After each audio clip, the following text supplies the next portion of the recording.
ESPN just dropped some very interesting takes about Jalen Hurts, the Philadelphia Eagles, and this offense heading into the new season. Eagles fans, one of the biggest questions right now is very simple. How important is this season for Jalen Hurts? ESPN is debating whether the Eagles have the more dangerous offense compared to the Patriots. And we're also hearing some very bold opinions about Jalen Hurts and his potential this season. One of the biggest points being discussed is whether Sean Mannion can help unlock Hurts' full potential and take this Eagles offense to another level. That's a massive conversation, because Hurts has already proven that he can lead this team. But now the expectations are even higher. The Eagles are coming off a Super Bowl championship. The roster is loaded with talent, and the pressure to keep winning is only getting bigger. So when ESPN starts questioning how important this season is for Jalen Hurts, Eagles fans have to pay attention. And that's exactly what we're going to do today. We're going to react to what ESPN is saying about Jalen Hurts. We're going to look at the Eagles' offense, and we're going to talk about whether Philadelphia really has the most dangerous offense heading into this season. But before we break it all down, I need a huge favor from you. Smash that like button. And Eagles fans, we're pushing for 2,000 subscribers here at Eagles Insider Daily. If you're a real Eagles fan and you want to follow this team throughout the entire season, subscribe to the channel right now. We're getting closer to 2,000, and I want to hit that milestone with the entire Eagles community. So like the video, subscribe to Eagles Insider Daily, and let's get into this ESPN reaction.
What is the likeliest outcome for Steelers quarterbacks next season? Likeliest outcome is they have to figure out some kind of mid-range veteran or one of the young guys on their roster, Drew Aller, Will Howard, because they're probably going to be too good to get a high draft pick. And they're going to need a quarterback because Aaron Rodgers has said this is going to be his last year. So I would expect their offseason quarterback-wise to look a lot like it's been looking, with the possible exception one of these young guys takes a step forward. Heading south to Florida, what is the likeliest outcome for Baker Mayfield next season? I still think he and the Buccaneers get something figured out. The marriage has been too good. Obviously, they couldn't come to agreement on an extension this offseason, but the Buccaneers have shown that if they want to keep you, they can and will. They have the ability to franchise him next offseason if it comes to that, which I'm not sure he would even mind, given what that tag is going to be. But I think the most likely outcome is they figure this out. He has put up some big numbers for that team since arriving after that quick stint in L.A. And then finally, Philadelphia. What's at stake for Jalen Hurts' future this season? I think a lot, considering he was Super Bowl MVP a year and a half ago.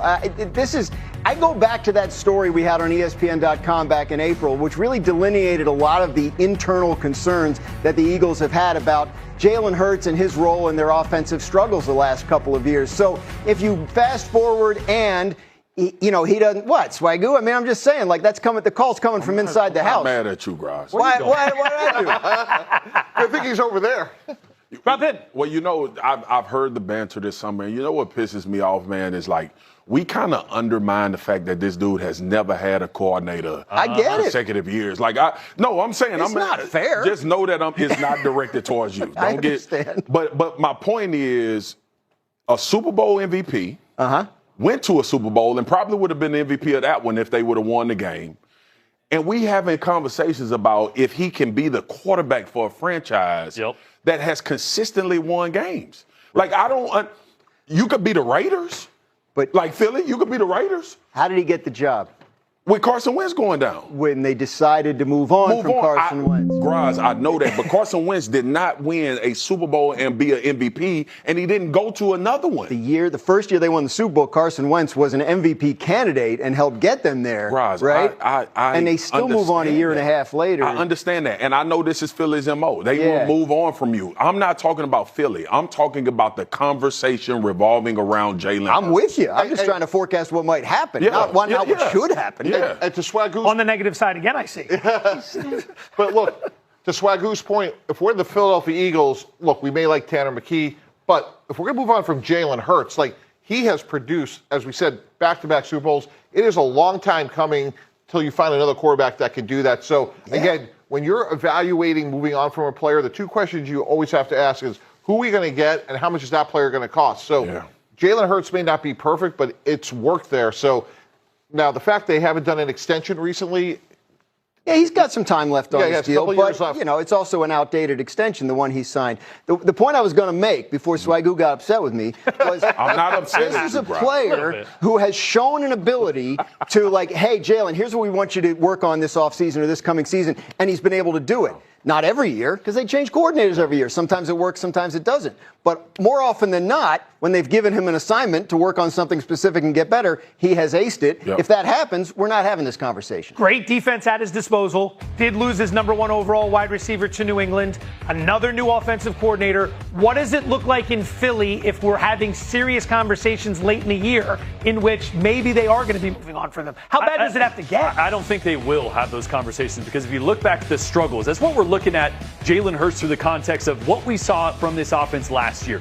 They were stale. They did nothing pre-snap to stress the defense. They were 29th in pre-snap motion. They never went under center. Not saying you have to live in that, but that helps out the run game. That helps out play action. They attacked almost exclusively the perimeter. They were not a middle-of-the-field type passing attack. This offense is going to allow Hurts to actually stress the defense. To not just line up and go, well, I hope AJ wins or Devontae wins. Let's go back to a little history, right? Like me and Jay Raj was at SEC Network.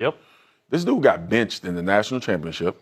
All right, came back the next year, supported his teammate, went to Oklahoma, got better under Lincoln Riley, was a Heisman candidate, took his team deep in the playoffs, came into Philly, and everybody, when he got drafted, was like, what the hell is Philly drafting Jalen Hurts for, coming off the Carson Wentz thing? Obviously, we know what went down with Carson Wentz. Jalen Hurts comes into Philly with no expectation at all. I don't care what anybody says. They didn't see this coming from 100,000 miles away, of his productivity, the way he's been playing there in Philly. Howie has done a phenomenal job surrounding him with pieces. The defense has been good, but I don't care. Just like I said about C.J. Stroud, it's going to come back to the quarterback.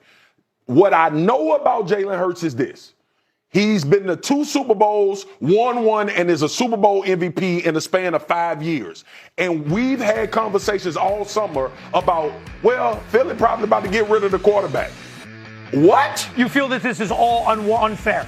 I think every part of it is unfair. He's had 6 offensive coordinators and been to 2 Super Bowls and won the Super Bowl MVP. There are guys with 6 of them. There are guys in the league that are head coaches now, in part because of Jalen Hurts. There's no question. Look, there's no question about this young man being made of the right stuff. Yeah. We've seen it. We've seen him go through adversity and come out there.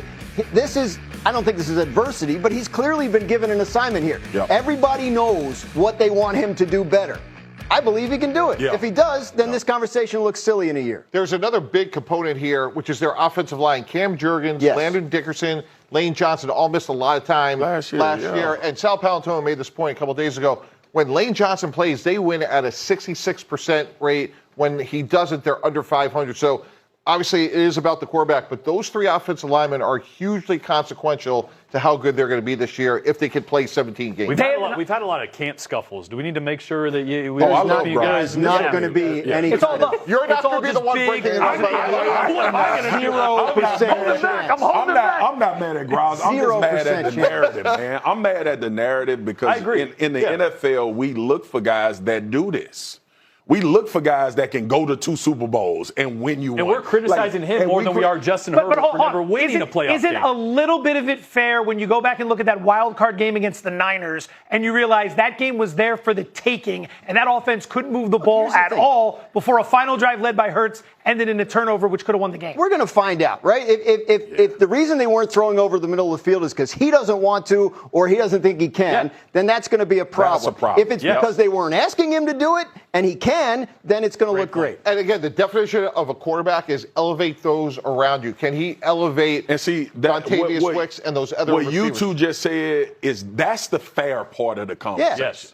The overall arching, he ain't good enough, and we don't know. That is awful. Now, to your point, Graz, what you just said matters. If he can't get better, that's the job of NFL football players, especially at quarterback. Get better at what you don't do well over time so we can advance that part of your game. If he unwilling to do that, that's absolutely warranted for them to be thinking about somebody else. But this conversation about can we win with him and is he good enough? But you can win with him. Okay, come here. All right. I want you to take a look. I got something special for you. I think this is going to make you feel a little bit better. Meanwhile, on planet Earth, Cowboys offensive coordinator Clayton Adams had an interesting request for the team's snack room. Okay. Take a listen. All right. How can you really have a break room or a snack room if you don't have a hot dog fridge, and if you're going to have a hot dog fridge, you've got to have high quality hot dogs in it. And if you're going to have high quality hot dogs in it, we got brioche buns and maybe some pretzel buns. So these are all things that we're working on. Maybe an industrial size 7-Eleven hot dog roller. I don't know. One of the things I learned from going to Disneyland with my kids, because I was trying to steam the bun, I was trying to toast the bun, and the guy at Disneyland goes, no, man. Put it in the bun and wrap it in foil and let the hot dog steam the bun. It's been revolutionary. Wow. How are we feeling now? Are we feeling a little bit better? No, I hate hot dogs. What? Number one, I don't eat processed There's no meat. pleasing you today. No, I'm trying to get better. I'm trying to get swell. Okay. And then in the big upset, I don't like. I thought the the quarterbacks. snack. I thought the snack was gonna be like some real snack. I'm food. good. Yeah. What kind of snack? Bro, Real I'm snack with food? you. Hey, no, I'm good. Okay. I'm good. What's All real right. snack food? Real snack food, man. A lot of things outside of a hot dog, like the kids say, a glizzy. I just think it says a lot. A year ago, the big controversy in Cowboys camp was Micah Parsons isn't practicing. Are they going to have to trade him? And now it's like, yeah, we need better hot dogs. Yeah, the brioche bun. You know, like we need the brioche bun. I think there's a lot of truth to that. It's been quieter than usual in Big D, which is a good sign. And by the way, if I know Jerry Jones, this is going to result in hot dog upgrades at the Cowboys. or sponsorship. Yeah. Are you a big hot dog guy? I am now. You are now. When I was young, I ate hot dogs. I don't eat them anymore. Thank you for that. That was a good little bite of mustard. You want a few? Coming up, keeping this. the portal chaos. Eagles fans, after hearing all of this from ESPN, I want to know what you think. How important is this season for Jalen Hurts? Do you believe Hurts can take another major step forward and lead this Eagles offense to even greater heights? And here's the big question. Do you believe the Eagles have a more dangerous offense than the Patriots? Because the expectations in Philadelphia are enormous. This team already knows what it feels like to win a Super Bowl. Now, the challenge is doing it again. And if Jalen Hurts can take his game to another level, the Eagles could be extremely dangerous. Eagles fans, we're also getting closer and closer to 2,000 subscribers here at Eagles Insider Daily. I want you to be part of that milestone. So if you enjoyed this ESPN reaction, smash that like button. Subscribe to Eagles Insider Daily if you haven't already. And share this video with another Eagles fan who needs to hear what ESPN is saying about Jalen Hurts and this Eagles offense. Then let me know in the comments. How important is this season for Jalen Hurts? Can Sean Mannion help unlock his full potential? And do you believe the Eagles have the most dangerous offense in the NFL? I want to hear what Eagles Nation thinks. We're getting closer to the regular season. The expectations are getting bigger, the pressure is getting higher, and the Eagles are ready for another run. This is Eagles Insider Daily, and I'll see you in the next one. Go Birds! Let's get to 2,000 subscribers.